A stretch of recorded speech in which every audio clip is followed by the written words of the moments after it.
Hey everybody, welcome to our Team Palace Tuesday night Zoom call. Real excited tonight. We've got a couple new coaches, and I have to thank all of you who bring on coaches because I get to meet them. So it's very selfish. I love meeting new people, and the people that are coming aboard are just really amazing people that want to help others and love health. So being around like-minded people, expanding our family across the country means so much to me, and it's so much fun. So I'm just going to turn it over. We're going to introduce new coaches, and then we're going to talk about the ABCs of coaching success. Then we'll go ahead and wrap it up. But Dee, would you please introduce Connie for us?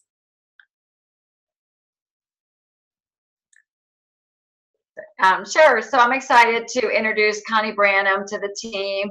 I've known Connie for probably a year or two. I don't know the exact time frame. I actually know her husband through a business networking group that I'm in, and we connected. And Connie has an interesting background. I'll let her share what she does for a living and how this can all tie together. But we've been working together, and it was just a nice fit for her to take the next step into coaching. Connie, do you want to share a little bit about your experience on the program and why you made the decision to coach? Sure. I started last October with Dee, and it really had a lot of positive results at the very beginning, and kind of got off the beaten path a little bit over the holidays. But kind of really what I decided to do, I'm a licensed professional counselor, and decided to add it as part of my practice. And kind of for two selfish reasons. One, to help keep me accountable with my clients, but also to walk with my clients along the journey that they might be on into better health. That's awesome, Connie. And it was really fun meeting you. And I think I can't wait to hear more from you. And thank you for joining our team. Really appreciate you being aboard this mission. Well, thanks, Susan. I'm excited to get started. Yeah, and I don't see Julie Apple here, so we'll save her for the end. She did say that she was on her way and that she's running a little bit late. So let's go ahead. I am going to share my screen. Molly, get this. So I'm going to share my screen. Hold on. Can everyone see my screen? ABCs? Nod yes. Shake no. Hold on. Anyone nodding yes? We see your screen. Thank you. Thank you, Michael. All right, good, because this is the first I've used this. So the ABCs, one of the things, my practices that I do every day is I always listen to something inspirational. I always am learning something new. When I'm walking the dog, when I'm driving in my car, there's always something, because if I'm left alone with my thoughts, it's sometimes not pretty. We have systemic thoughts that go on in our head, and most of them are survival, threat, cortisol-producing thoughts. And so being aware of these thoughts and being aware of, what's going on within us is one of the first steps to help initiate change. The other thing that's real important is beliefs. What we believe to be true is what drives our behavior. And then the other thing that I think is so powerful, what our whole program is based on, is creating something new. So I've asked some people to share on this, and I'm going to stop sharing, and I'm going to ask Molly. Purdy and I were talking yesterday about awareness, and she just had such great insight. And so Molly, would you please share about awareness and what that means to you as a client on your health journey, and also as a coach growing your business? And where are you? Okay, I'm going to unmute you. Okay, go. Hopefully you can't hear my dog snoring in the background. I can't get him to stop, so that's Jake if you hear him snoring. Just keeping it real. When we talked the other day about awareness, we kind of had this conversation that grew organically around awareness, and that you can't really, of course, change what you're not aware of. But how do you create awareness? And of course, a lot of it's just going kind of in observation mode and not in judger mode, and being very third party about things. Just kind of act like you're observing what's going on in the room. And it's kind of interesting what you can detect, but I can honestly say that awareness from a coaching standpoint has really been powerful on my personal journey, because in this conversation with Susan, who's also my health coach, she health coaches me in really neat kind of ways. We start these discussions. Pretty soon we're uncovering some stuff. And this is one of the things that I uncovered the other day was I am the youngest of 3 children. Not that that's what I uncovered, but I I knew that already. And I'm the only girl. And my mother is always been and continues to be, thankfully, very healthy. And my dad was a big guy. He was a football player. He played center for the University of Dayton, and he was a Marine in World War II. He was a big guy, but you didn't really talk about your body image or your things that might concern you around your weight with your dad. I mean, he was born in 1925. I mean, you know what I'm saying? Like, some of those conversations might happen in today's society because things have opened up a little bit more, but it really wasn't something that you approached back in that era. So at any rate, what I realized is after I got healthy and was working with a health coach, and then I started my health coach, and this is not a complaint. She's a lovely person, but there was a lot that happened in her life at the time that I was getting healthy, and she was not what I would call an active health coach. So I did a lot of that very independent progress kind of stuff. So I don't think that my actual work in my head happened until I started coaching, which was not too far into plan for me. But what I realized in my conversation with Susan the other night, one of the things I love about health coaching and the actual art of health coaching is that when I'm health coaching somebody and they're sharing something with me, it helps me have an awareness that, wow, I have the exact same feeling. I have felt that way, or I've been challenged in that way, or I have thought those things, or I still think those things. So what I find is, as far as the awareness, the health coaching and helping other people and listening to what other people are going through kind of helps me identify a whole new level of awareness that actually applies to me. And it's a kind of a unique discovery thing that goes on. Of course, it's not everything that's coming out of their mouth, but a lot of those things. And I realized, I think that that's because I grew up in a time where we didn't talk about what it was like to be overweight, what it meant in terms of social acceptance and self-acceptance, and some of the things that we're open to talk about now as health coaches. It's really very liberating. And that, I would say, is how the awareness stuff is different for me now. I have other people sharing what they're viewing, and then I get to see it through a filter of whether or not it applies to me as well. Love that. Love that. And there's one thing you said also was awareing is caring. Like, in other words, if you care about something, you're going to be more aware of it. And that just hit us like. Yeah, we did talk about that. And I think the example I gave was, a 16-year-old girl who cares about a 16-year-old boy and acts like she doesn't care is completely aware of where that 16-year-old boy is in the room. You know what I mean? And it's kind of like how you can kind of check yourself. If you are completely aware, that might be just a really big signal that you really do care. You really do care. Love that, love that, love that. Thank you, Molly, so much. You're welcome. And I'm with rhythming with Jake. I'm hearing Jake. Anyway, wish him good night for me. So beliefs. The next thing is very strong, and one of my everyone who comes on the line is one of my mentors. So Kristen, I thought about Kristen, and she has so much belief in our program, but her story around belief is so cool. So Kristen, will you share a little bit about what belief means to you and how you used it in your journey?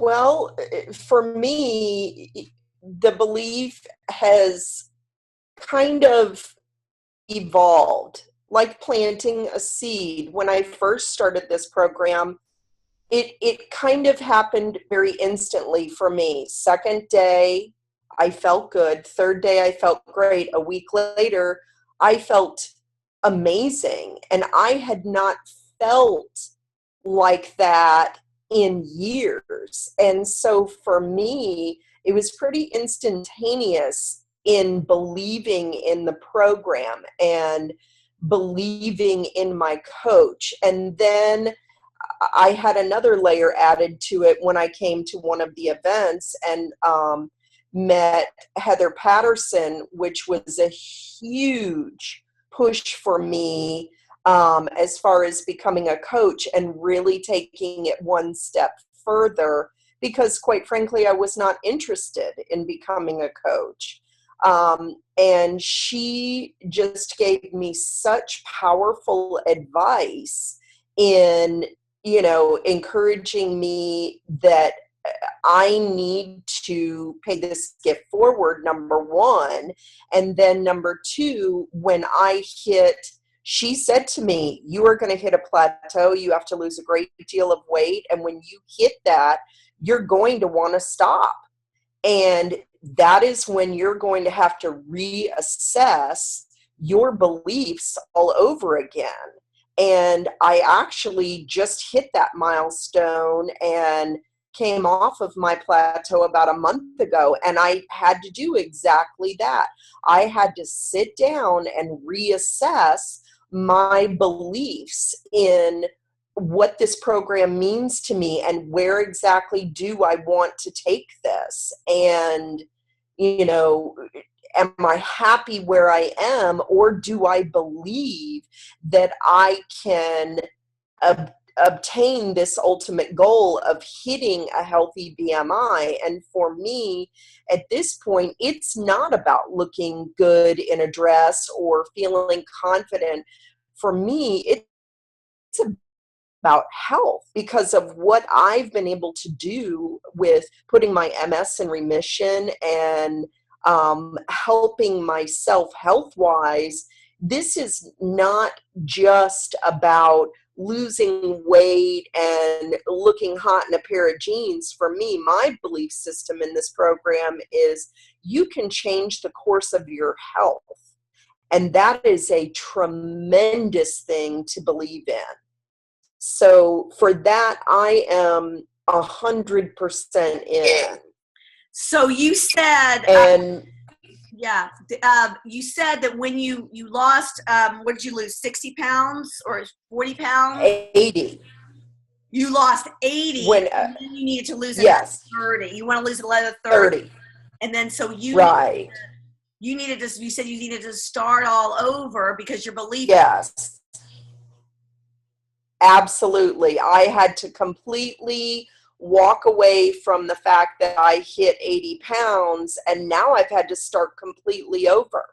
And my focus is losing now 33 pounds, because I've lost 7 of the 40 more that I wanted to lose. And I had to completely reassess my belief in this program and realize that for me, this is far more than losing weight. This is about optimal health. And that is tremendously powerful for me. When you told me, I thought that was so cool because, when you're 100 pounds overweight and you lose 80 pounds, like you're a different person now. Completely. So making a decision for your next level is being made by a different person that started where you started with MS, 80 pounds more, right? A different person. Completely. So I love you started over from this new place. Most of us don't do that. We stay at our plateau. We do. And you do. It would have been so easy for me to quit and just be happy with the 80 pounds. I look good. I feel good. It's a comfortable weight for me. My body didn't want to move from this plateau for 4 months. So of course it would have been easy for me to stop.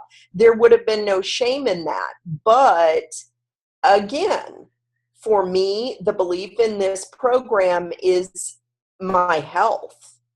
And getting at that optimal healthy BMI is my ultimate goal. And that is health related for me. It's, to me, at this point, it's far more than looking good in clothes. So obviously you have a belief in the program, you know it works. Oh, You can be a spokesperson for that, but as a coach. So yes. when someone talks to you, you can speak with some truth in your heart and some personal experience. You said that when your time came to renew your health coach does not know this, Joy, that you thought about whether or not you were going to renew or not.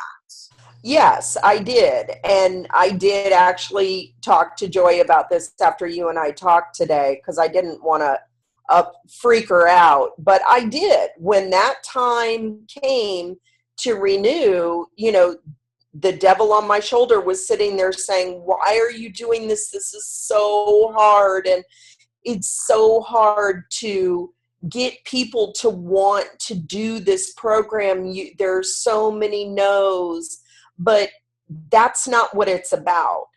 It is about me telling my story and believing so deeply in what this gift that we have to offer people, that it just was almost like a momentary lapse of judgment in even thinking that I would give up so easily.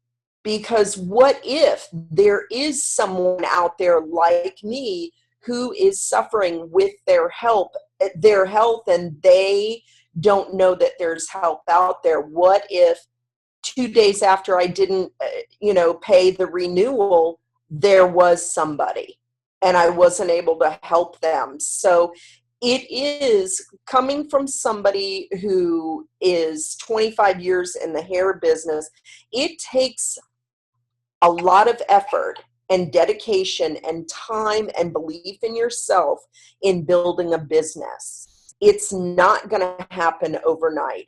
But if you believe in what you do and you are passionate about it, it will come. And that's the definition of belief, I think. Absolutely. Kristen, thank you so much for sharing your belief with us. And it's stories like that make us, when she says Heather Patterson, she's on a different team. She came and spoke at one of our events.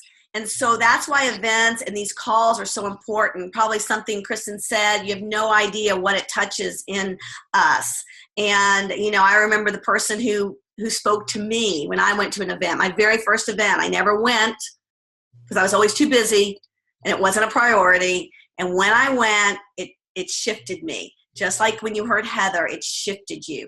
And so I encourage all of you to, come on these calls. You never know what's going to hit you, what's going to speak to your heart, what's truth that you're going to hear that resonates for you. And those of you that are going to National Convention, it's amazing opportunity to hear just the roots of how deep. It's easier to believe when when you can see, hear, touch the company you work for, the people who are leading you. You've got to see them to know if you trust them, to know that you want to step out, like Kristen says, and take the risk of offering a gift that some people don't want. Some people aren't ready for it. It's not like something they can just buy to help you out. Don't you always buy something, whether it be, that you'll buy some makeup or some jewelry to help a friend out. This you can't even give as a gift. I've had people try and give this program away for a month. People don't want it unless they are ready. So it is a different kind of commitment we're making, when we become a health coach. So tapping into our resources, connecting, you get the beliefs from someone else when you don't have it yourself yet. So thank you, Kristen, so much. And then creating, I had a list in my head of creating, you got to create space. You got to create a schedule. You got to create structure. You got to create, the biggest thing that I think is creating a vision. And I'm going to have Dee share, because I've watched her vision grow. And then we'll finish up. I'm going to have Julie talk about creating community, which is so important because she's in Charlotte, and how do we create a healthy community? And then she's going to introduce her new health coach, Rebecca. So Dee, will you share with us a little bit about creating a vision and something that you wanted, and how it's changed, and how that creation has helped move you forward in, some things that you didn't think you were going to do or could do or wanted to do? Yeah, absolutely. Yeah, thanks for asking me to speak. I've been coaching for a while. It's been 5 years, so I've a little further down the road than several of us on the call, and not as far as a few. But one thing I can say is that, when we enter this business, each one of us made a decision to become a health coach for a reason. It filled some need in our life, or we had some sort of vision of what that could look like for ourselves. So we make that decision. And sometimes that vision is small, because we don't really know what's possible for us. We maybe not have the self-confidence, or we don't even know what it could possibly be for us. So I'm one of those people that I entered fairly small. I mean, I had a passion for health and wellness. I was looking to replace a part-time job. My goals were not that significant. I mean, I had a financial need.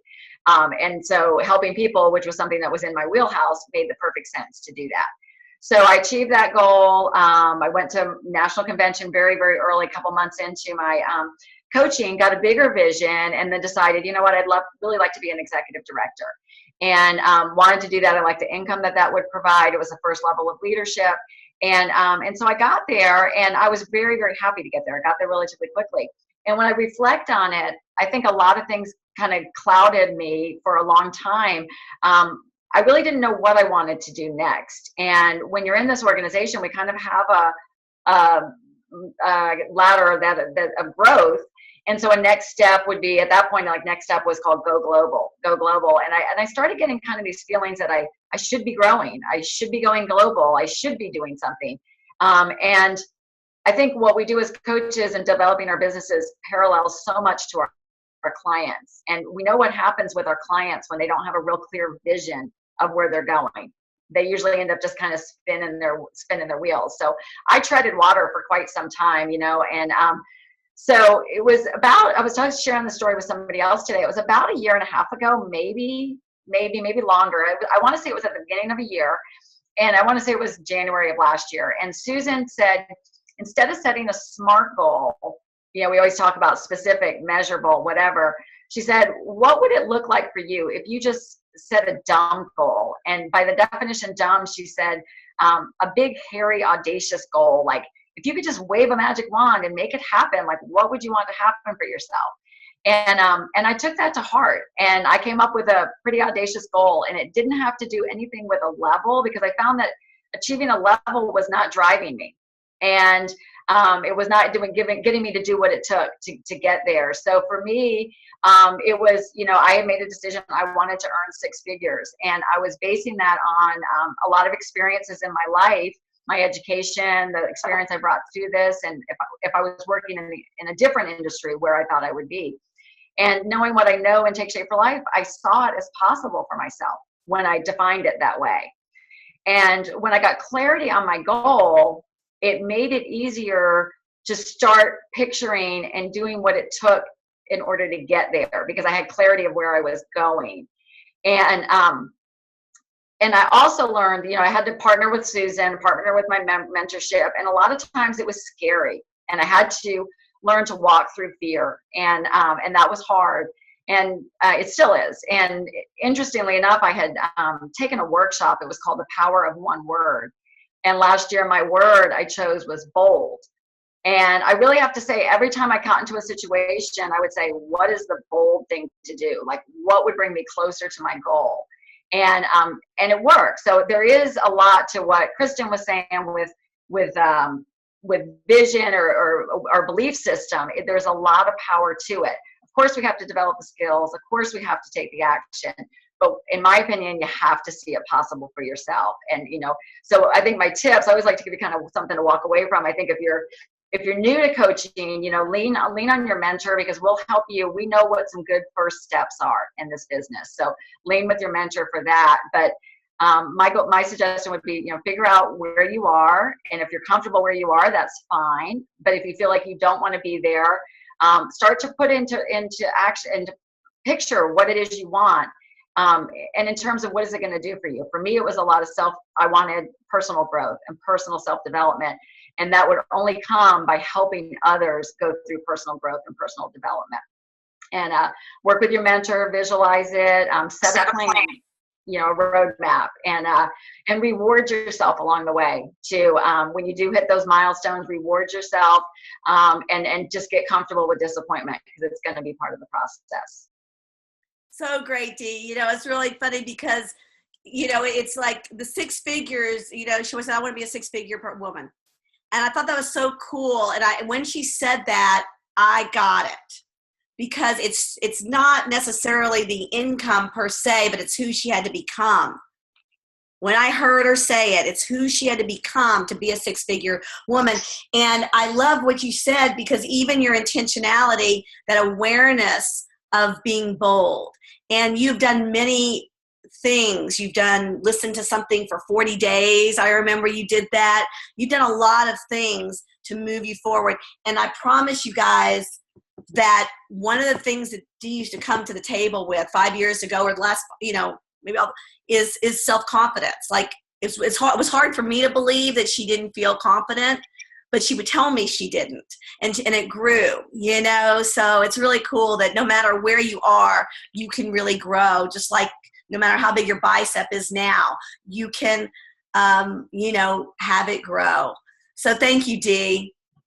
All right, I got to sign off. I got another meeting at 9, so thank you. Right. Well, we're going to go ahead and finish up with Julie Apple. Julie, one of the things that's so important is creating community, and some of us live far away, and we go, look, y'all in Atlanta, it's easy because y'all have each other.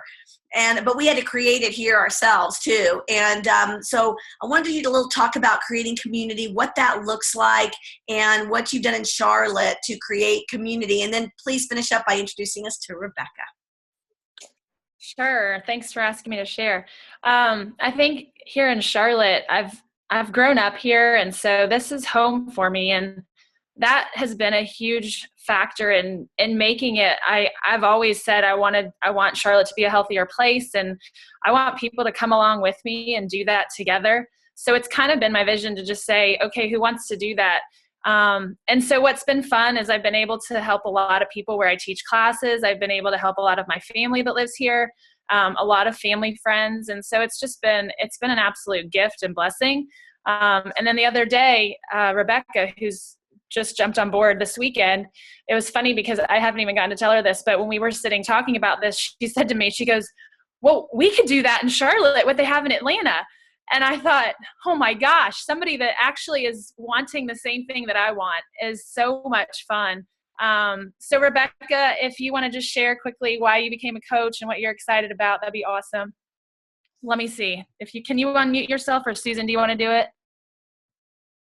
There you go. Did I get it? Okay. All right. So thanks. Yeah. Thanks for having me. And thanks, Julie, for believing in me that I can do this. I have to be honest. I called her earlier and I said, okay, you have to talk me off a ledge, because it was a really bad day at work. And I'm kind of in the transition of coming out of corporate America and actually going back to school full time to obtain my bachelor's in exercise science, hopefully doing physical therapy.